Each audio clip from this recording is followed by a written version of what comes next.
ওই আর একটা নৌকা আসছে, দেখা যাক ওখানে কি মাছ আছে। একটা বক্স দেখতে পাওয়া যাচ্ছে।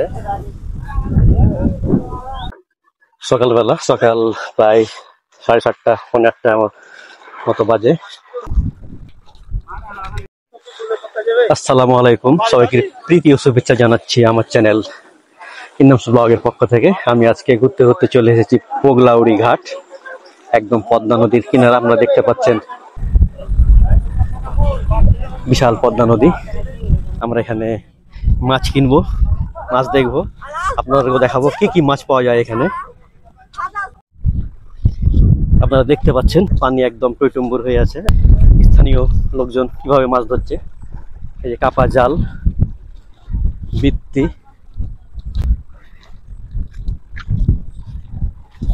আমরা আপনাদের কিছুক্ষণ পরে মাছ দেখাবো কি কি মাছ মারছে এখান থেকে।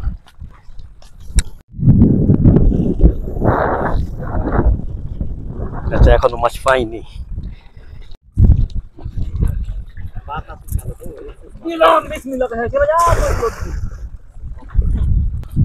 দেখা যাক ভাইয়ের মাছ কি মাছ উঠছে।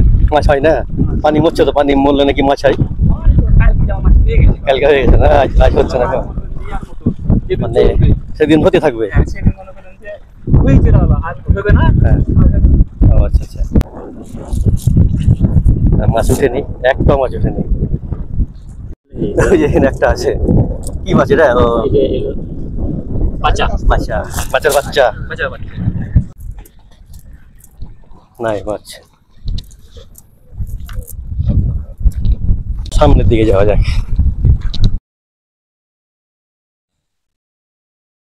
সামনে ইন্ডিয়া, এখান থেকে বর্ডারের দূরত্ব প্রায় 5 কিলোমিটার, এবং তারপরেই হচ্ছে ভারতের ঐতিহাসিক ফারাক্কাবাদ। দুঃখের বিষয়, জেলেরা মাছ পাচ্ছে না, জেলেরা সব হচ্ছে স্থানীয়।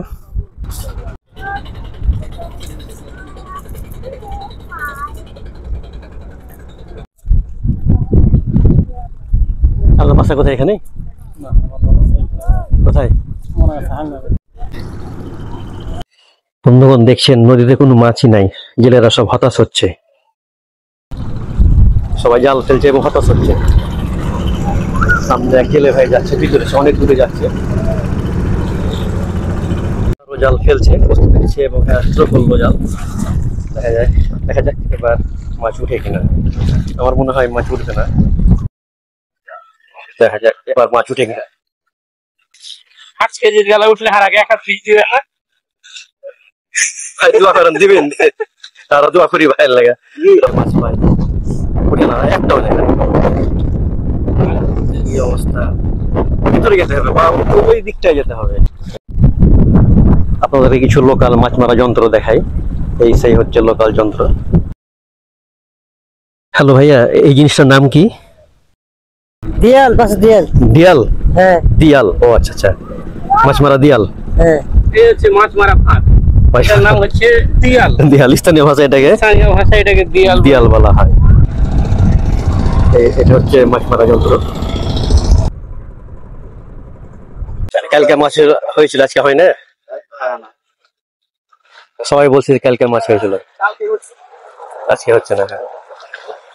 দেখা যায় ভাই জাল থ্রো করছে, মাছ উঠে কিনা। দেখা যাক এবার কি হয়। ভাই জাল থ্রো করছে,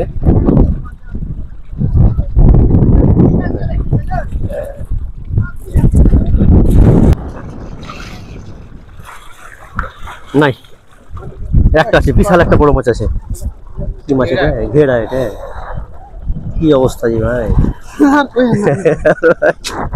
তাই তো, আপনারটা তো নাই নাকি?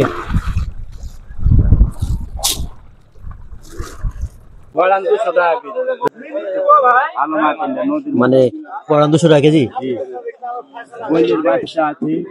দেখতে পাচ্ছি সবই আছে। শিবগঞ্জ বাজারে? আচ্ছা দেখছি, দেখি দেখি কি কি মাছ আছে। পাইকারি দিন আছে, দেন। হ্যাঁ কখন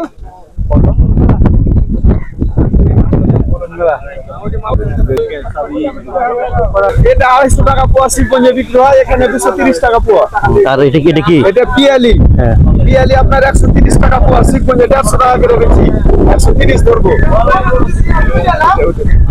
আর এটা কত?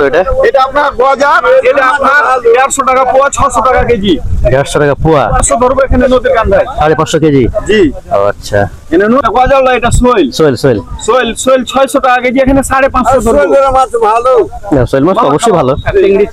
চিংড়ি এটা 250 টাকা পোয়া বিক্রি হয় শিবগঞ্জে, 230 ধরবো। 230 টাকা পোয়া। জি। আর এটা হচ্ছে 130 পোয়া না কি বলে? 130 পিয়ালি আছে, ফাঁসা আছে।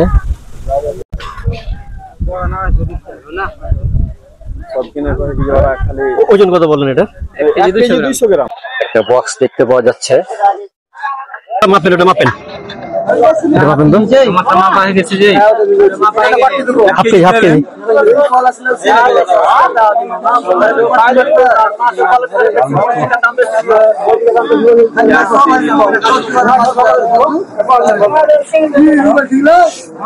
আর কত লাগছে এটা? 400 থাকে যাক। ঠিক আছে, তাহলে হলো। আচ্ছা রাখেন, এখানটা রেখে দেন।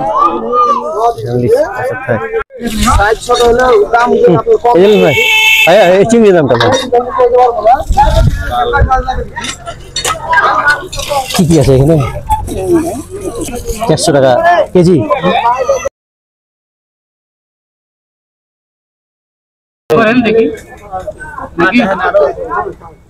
কম এখন একটু মাছ বেশি হয়েছে, এই কারণে দাম পাওয়া যাচ্ছে না। ও কাকা, এটা কত করে? পেয়ালি কত করে? 130। হ্যালো, 130 টাকা পোয়া।